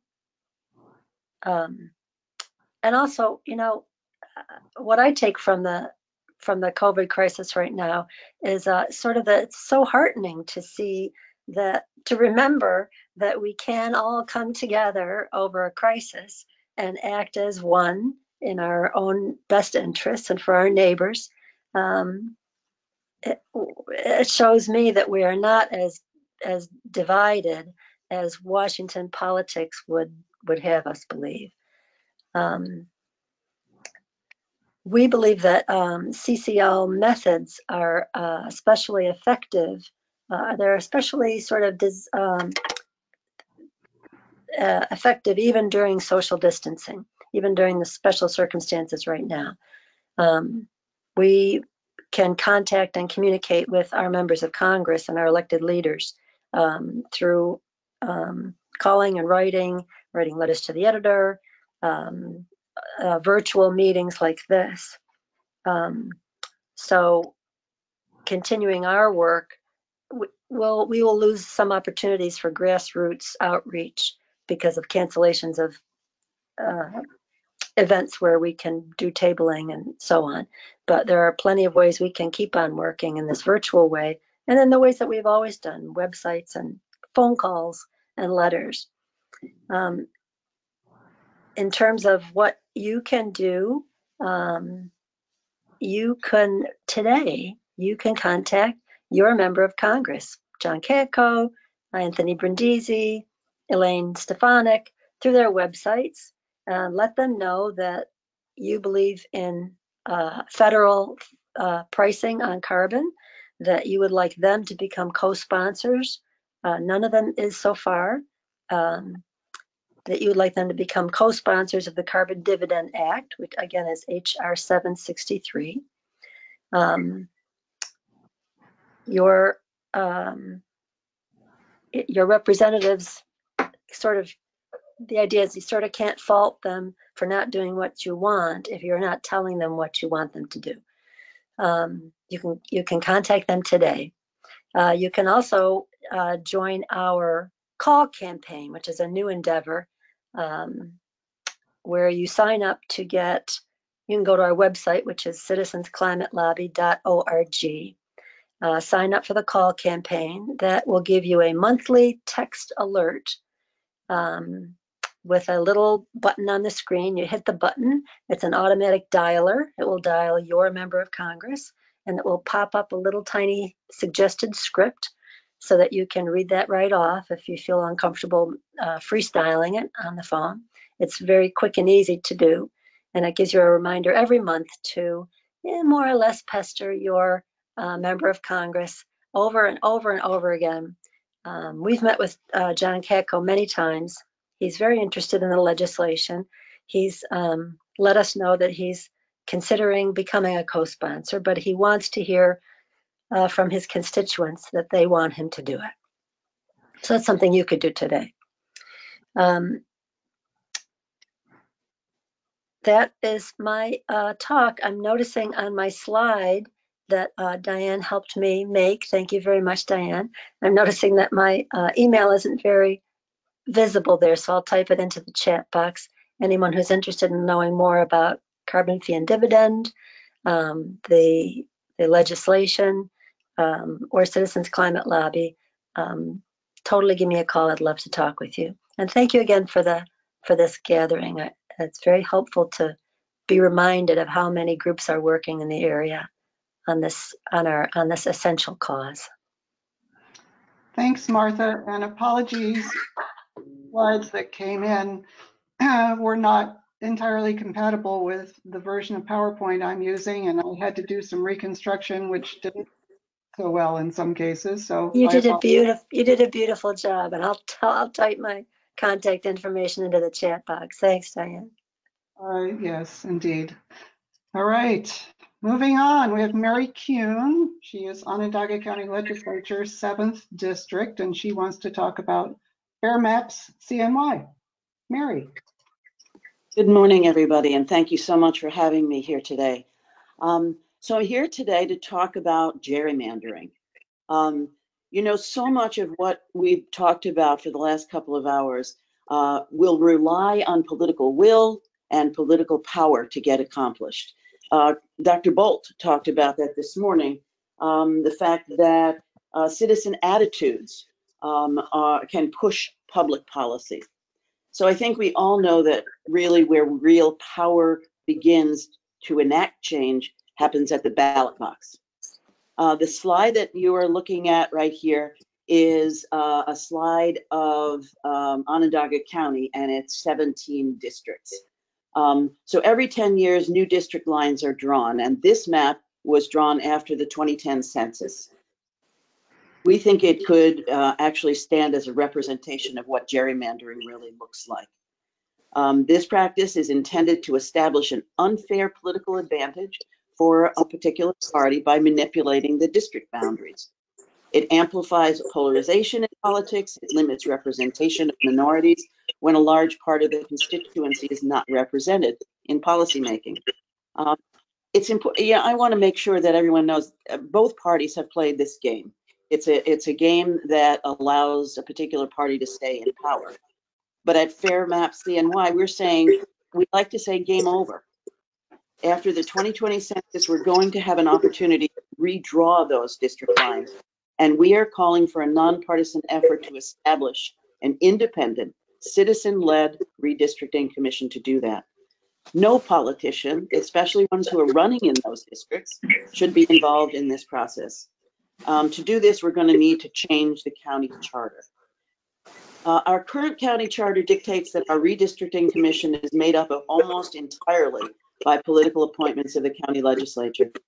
Included in this commission as it stands are both Board of Election Commissioners who are appointed, an appointed representative of county executive who is also a representative of the majority and minority parties, again, elected, and this commission is chaired by the chair of the county legislature. So in no way can we consider this to be independent.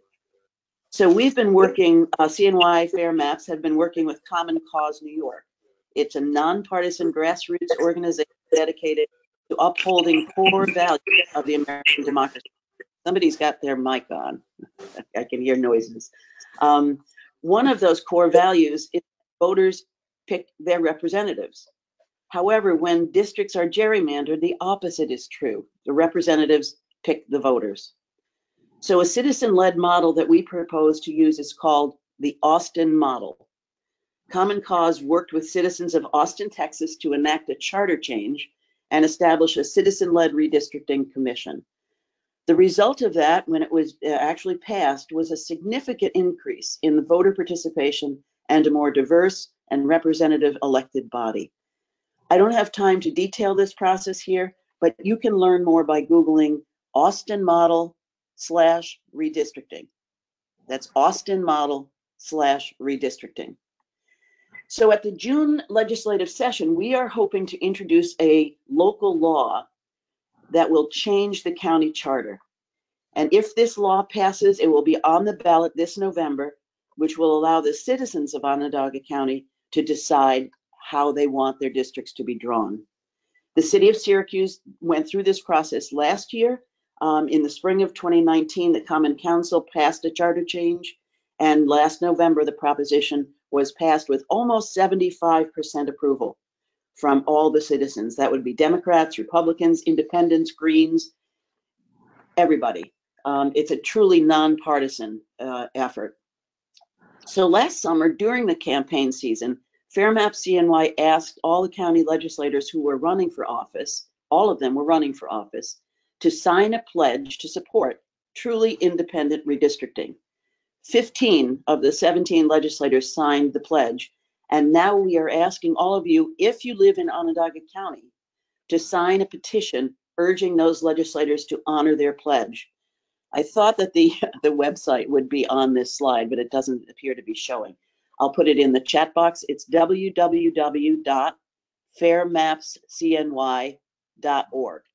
That's www.fairmapscny.org. After you sign the petition, please get 5 other friends to do the same thing and have their friends do that. We were planning to, we actually had started doing an actual paper petitions face-to-face with people, and we only got about 400 before we were all ordered back home. We were hoping to get up to 10,000 signatures, and that's going to be very difficult with an online petition. So we hope that you will sign, that you will promote this through your own social media, and let's make the voters of Onondaga County truly ones that select their representatives rather than the opposite. So thanks a lot, and I will put the website into the chat. Thank you so much. Thanks, Mary. And yes, actually, that's one of our 12 traits is government leadership. And if our government leadership is not really representing us, we're not going to get the legislation we need for our sustainable future. Well, and Martha said it very well. Oh, there it is. Look at that. You put it up. Yeah. Martha said it very well, is don't be upset with your representatives for not doing what you haven't asked them to do.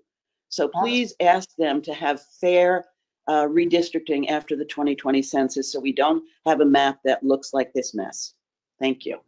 Yes, and an excellent point. Each, Chris Bolt said that we're making a difference and each one of us does. So next, Barry Lentz, are you still with us? Did your battery die?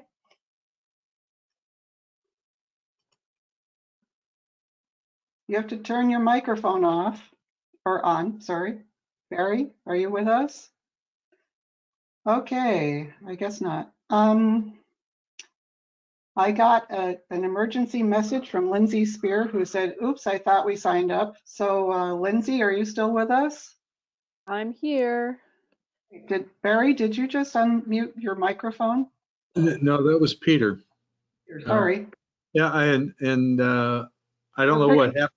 Barry did disappear. I can just say that Moving People continues to monitor the I-81 project development, and we're working on putting together a more defined set of responses to the draft environmental impact statement. And we'll be getting that out to all our stakeholders and other friends. We've also been trying to put some efforts into advocacy for public transportation, and we're working with Centro to make sure that they had adequate subsidies as part of the state budget. So, and that's been successful. That about does it at the moment. We're working. Not everyone's aware that there is an I-81 cooperative that's based in City Hall. So the mayor convened a group of advocates for the community grid, and we've been very much in support of that and participating in those efforts to better educate the public about what the community grid option is all about and how it's going to benefit everyone. Peter, do you have any idea what's going to happen with I-81 given this current crisis that's going to be an economic crisis as well as a health one? No, but I do think that later this year, when the congressional election, presidential election results are in, we'll have a much better handle on what to expect in terms of infrastructure priority, in terms of federal spending and just movement to get this project done. So. Thank you.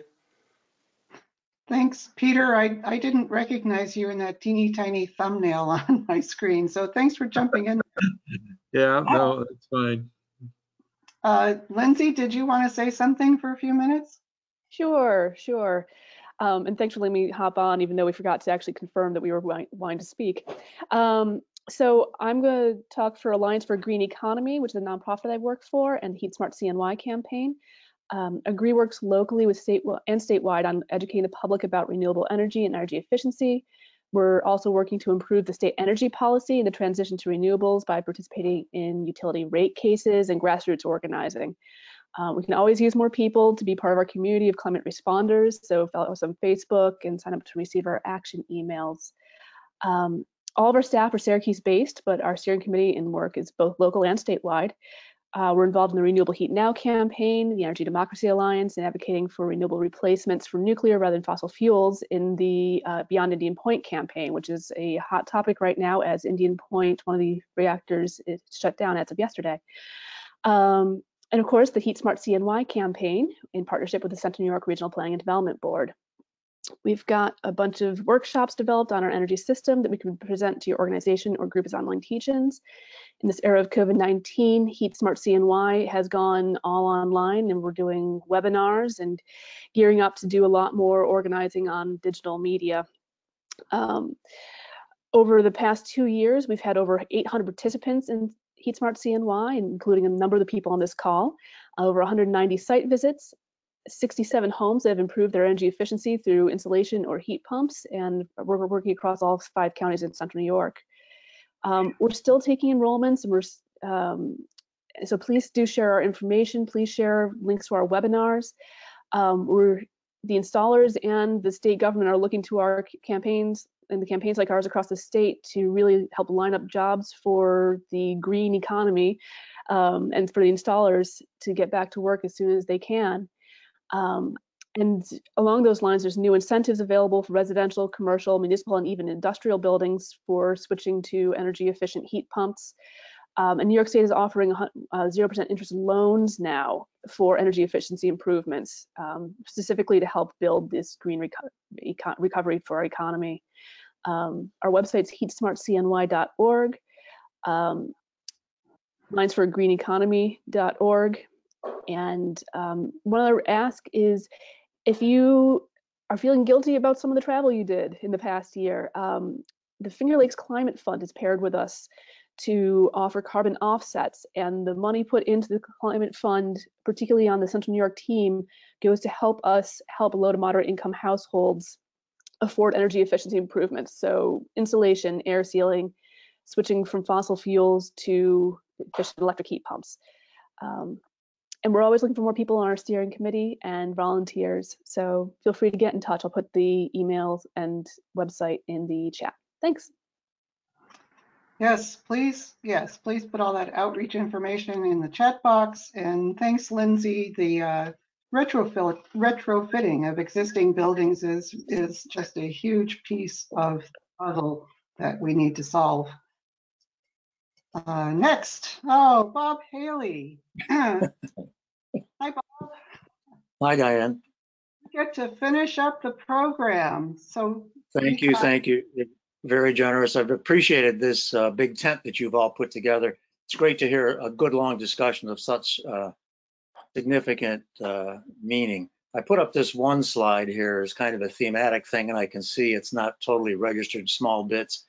But basically, I looked at this pandemic that we're all in as a second big view, a second big pause, a second big kind of hiccup on how the world and the globe function as an ecosystem. In '68, we saw the first Earthrise, and we began to realize, wow, how finite, how limited, how powerful this ecosystem and how different the meaning is once we see it out in space like this as a very thinly veiled water-based planet.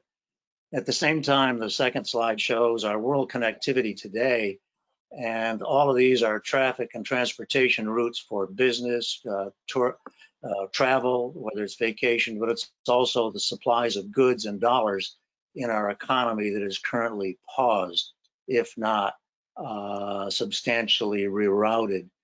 These are two views, two kind of, and I'll go back to, I don't know if I can screen share. I don't think I can, right? Isn't that, you were saying we can't do that? Let me try it. No. The point, allow me to do point that. I was going to make, well, yep. No, it's okay, thanks. The point I was going to make is that is that this is a global pandemic has caused us to take a second look at this global village. And, what are we learning? Well, we're all thinking about it in slightly different ways. It's affecting us in different ways, yet certain things are constants. We are all connected in food, in the transportation, in the economies, and the health in a very finite ecosystem. And everyone needs to care for everyone else in a way that has never been clear. It's interesting in the slide I provided that all these connections you see across the world in 2020 have basically stopped or changed their functionality. And in fact, the diagram shows all of these pathways of economies and travel as green. And in fact, they're not green at all.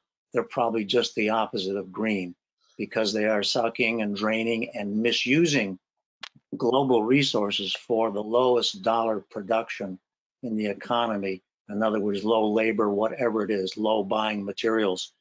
This diagram really helps us understand how the network needs to be readjusted. And to go back to some of the things I was going to say here, this is a time to, and I think what I'll do here is quickly jump to the list. I wanted to do an update of the 10. It's interesting. I started going through this and I realized how many groups I've gotten involved in over these past years.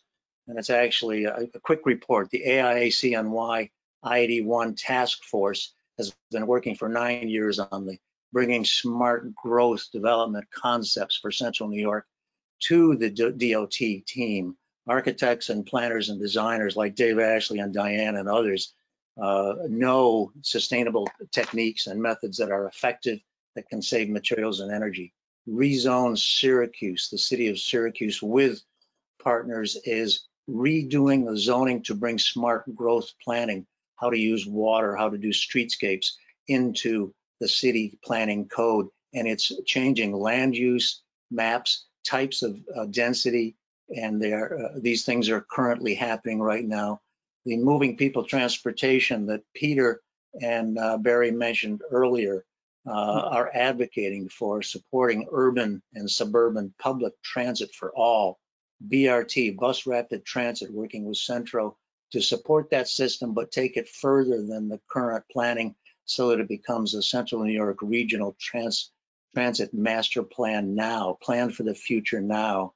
The mayor's group that Peter also mentioned regarding how to negotiate the neighborhood needs of diverse communities in our city, to have the DOT's plan for the community grid impact those neighborhoods in appropriate ways. So there are design workshops we're planning for the fall that were put on hold with the Congress for New Urbanism, which is a national group of organizations of smart growth urban planning. And they've supported Central New York and Syracuse for about 5 to 8 years now in their Highways to Boulevards campaign, which is to take down the highways through the center of cities and return them to streets that are designed for people and for economic viability. I mentioned the Urban Design Center, which is a not-for-profit of smart growth planning that has helped the city of Syracuse bring the Syracuse Pattern Book, advocating for sustainable economic preservation-based community development.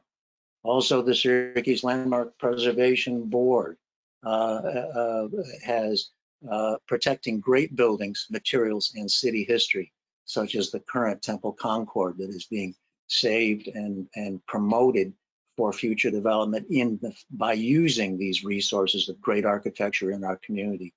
Focus Greater Syracuse is based to host education and promote local community well-being. I was GreeningUSA. Thank you, GreeningUSA, the big green tent, reduce carbon dependency, and much more that all of our groups do. Lastly, a shout out to Rethink 81, which is mixed use, promoting mixed use development for land development. It is also about getting control of the land underneath 81 so the city can decide what to do with it.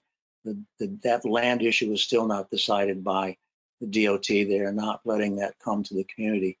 So in saying all of that, there's 10 groups, and those are 10 groups dealing with sustainable planning techniques. What are we learning? I mentioned that. Everyone, I think I was very impressed with the new award winners and the fact that they represent community dialogue and action, the arts and the environment, health and safety for all, which are the basis of what we need. This is the time for all of our groups to act, to educate, and to advocate in each of your groups. Governor Cuomo, here's a quote from him: "In this crisis, which we can take as global sustainability, we are all first responders, and we must not return to normal." So thank you for the big tent to continue these ideas, Diane, for all of your efforts, to John, to Dave Ashley, and those people that have been doing this work, and to all of the members. Let's keep this thing going. Thank you, Diane. Thanks, Bob. That was a perfect way to wrap. So,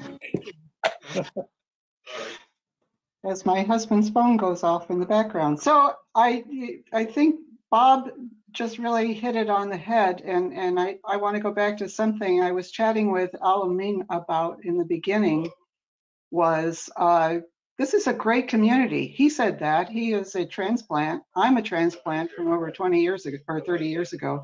And he's a more recent transplant, but he said the same thing. This is a great community. And there are so many great things going on here. And I hope that this has inspired you to collaborate more, share. Everybody who's got a newsletter, share out with your mailing list about all the great activities going on in the other groups. Share it on your Facebook page. And let's just look for more ways to collaborate. So, wow, thank you very much. Most of you hung in there with us for a whole 2 hours. Just give yourselves a round of applause. That is awesome. No breakfast. There's no breakfast. Yeah, thank you. And go forth, be green, and keep making a difference. Thank you for joining us. Thank you. Thank you, Diane, for doing this. Thank you, Greening USA. Thank you, everyone, for joining. This is a great inspiration. Thanks, Diane. You're welcome.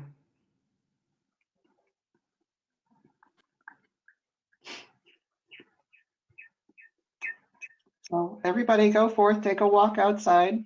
Yeah. Get some fresh air in your lab.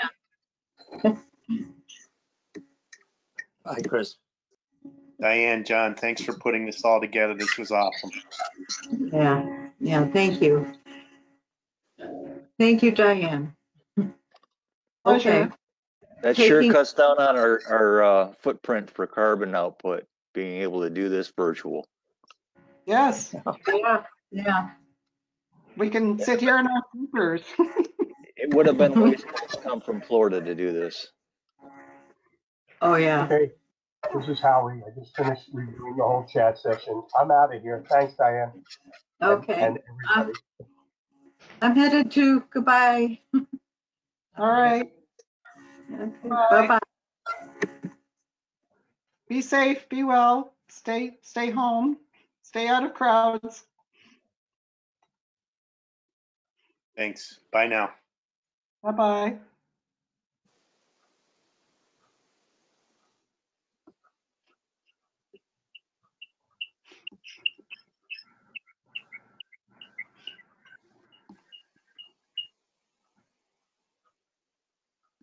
I just want to see.